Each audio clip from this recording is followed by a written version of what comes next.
Monsieur le maire, chers collègues, le vote du compte administratif est en effet, ça a été dit, un temps fort de la vie d'une collectivité locale, surtout lorsque celui-ci est le dernier d'une mandature.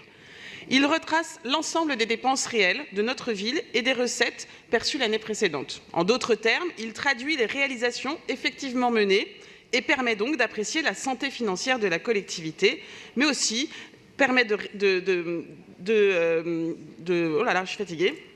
permet aussi de savoir quelle est la réalisation des engagements pris ensemble lors de l'adoption de notre vote du budget primitif.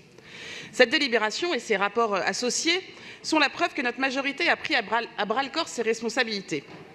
Je ne reviendrai pas en détail sur les chiffres présentés par ces rapports qui sont portés par Emmanuel Grégoire et Véronique Levieux, que je remercie pour leur travail, mais j'apporterai quelques nuances. En effet, nos dépenses de fonctionnement ont augmenté de 0,46%, alors même que le contrat qui nous lie avec l'État sur cet exercice budgétaire nous autorisait 1,14%. Qu'aurions-nous pu faire avec les 0,68 points supplémentaires? Je parle ici donc, si on les traduit en euros, de 60 millions d'euros. Comme nous l'avions exprimé lors de notre débat sur le budget primitif, je persiste à penser que nous n'avons pas besoin d'être incités, ni même contraints à la bonne gestion des deniers publics par un processus dit volontaire de contractualisation avec l'État, qui consiste en réalité à une véritable atteinte au principe constitutionnel de libre administration des collectivités locales. Dans une république dite décentralisée, un vrai contrat entre l'État et les collectivités doit porter sur des projets, sur des perspectives d'avenir partagées et non sur une vision d'experts comptables. Nos concitoyens et concitoyennes n'ont pas élu un cabinet d'experts comptables pour mettre en œuvre et faire vivre nos politiques publiques.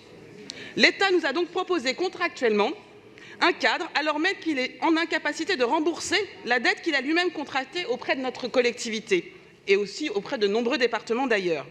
En 2018, la moitié des dépenses d'allocation de solidarité obligatoire, je parle ici donc du RSA, je parle de l'allocation personnalisée d'autonomie, dont la compensation de l'État a baissé de 42,8% en 2018, je parle de la prestation de compensation du handicap, toutes ces prestations sociales obligatoires n'ont pas été compensées à l'euro près par l'État. Et le reste à charge s'élève donc pour notre ville à 273 millions d'euros. Qu'aurions-nous pu faire avec 273 millions d'euros dans notre budget de fonctionnement de 2018 ?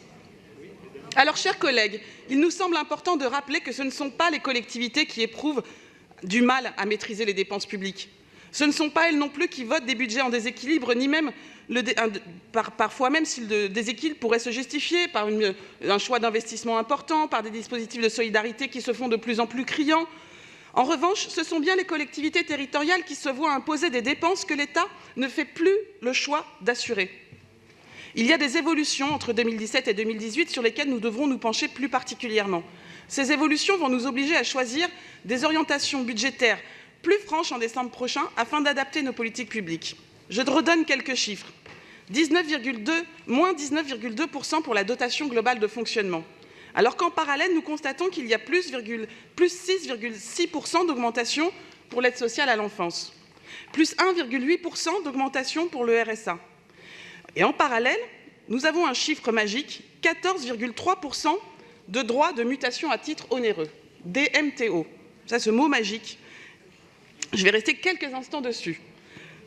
Nous nous réjouissons évidemment de cette manne financière qui nous permet de combler notre budget de fonctionnement. Cependant, cette croissance ne peut plus perdurer. Certes, le marché de l'immobilier est dynamique à Paris, il se traduit notamment par ce chiffre-là, mais cela est également le résultat d'une spéculation foncière qui n'est plus souhaitable, qui n'est plus soutenable. Comme nous l'avons déjà proposé, cette explosion des recettes de DMTO devrait nous servir à mettre en place et à financer des dispositifs conséquents pour lutter contre la spéculation foncière.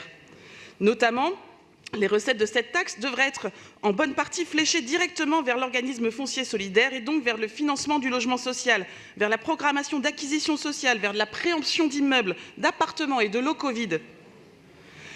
Le dernier chiffre qui nous a interpellés est celui des produits de cession des immobilisations, plus 161,7% par rapport à 2017. Ce poste correspond à près de 43% de nos recettes réelles d'investissement, alors qu'il représentait 21% en 2017, 32% en 2016, 25% en 2015 et même 18% en 2014. Le rapport financier détaillé mis à notre disposition n'explique qu'en partie cette forte augmentation en donnant le montant des différentes ventes que la ville a effectuées et qui représentent donc 60 millions d'euros sur les 262 millions d'euros inscrits en recettes cette année. Nous sommes assez surpris de ce chiffre que nous aurions aimé que le rapport nous donne un peu plus de détails pour nous aider à comprendre ce qu'il s'est passé. Monsieur le maire, mes chers collègues, les élus du groupe Génération voteront bien entendu ce compte administratif en cohérence avec les engagements pris par la majorité municipale. J'aimerais que l'ensemble de ces chiffres positifs, et je pense là à notre marge de progression autorisée en fonctionnement, je pense à notre pourcentage élevé d'autofinancement ou au montant record des DMTO, ne se traduisent pas en arguments pour accroître la diminution des compensations de nos dépenses sociales obligatoires, mais également les désengagements trop nombreux de l'État sur notre territoire. Car nos services publics d'État souffrent, la Poste, Pôle emploi, la CAF, la CNAV, la Sécurité sociale, les hôpitaux, la police, les établissements scolaires. Nous avons besoin de les soutenir. Pour conclure, j'aimerais vous inviter à la rêverie, vous faire partager nos utopies, car là où nous sommes, les responsabilités que nous occupons, les sièges que nous occupons, doivent aussi nous forcer à penser les utopies pour les rendre réelles. Tout en restant tout de même pragmatique, qu'est-ce que nous aurions pu faire avec les 60 millions en fonctionnement non utilisés et pourtant permis par la contractualisation? Qu'aurions-nous pu faire avec les 273 millions d'euros non compensés par l'État de plus lors de l'exercice de 2018? Nous aurions pu expérimenter le revenu universel à Paris pour montrer le chemin à l'État. Nous aurions pu préempter un certain nombre de locaux vacants. Nous aurions pu acquérir des terres agricoles pour modifier la place de l'alimentation durable en Île-de-France. Nous aurions pu renforcer nos dispositifs d'accueil pour les migrants et les migrantes. Nous aurions pu renforcer nos services publics de proximité et donc les conditions de travail des agents de la ville de Paris et du centre d'action sociale de la ville. En un an, si l'État avait vraiment été au rendez-vous, de nombreux défis que nous relevons tous les jours, si l'État avait été un réel partenaire, nous aurions pu mettre en place toutes ces politiques publiques de proximité et ainsi améliorer davantage encore le quotidien des Parisiennes et des Parisiens. Je vous remercie.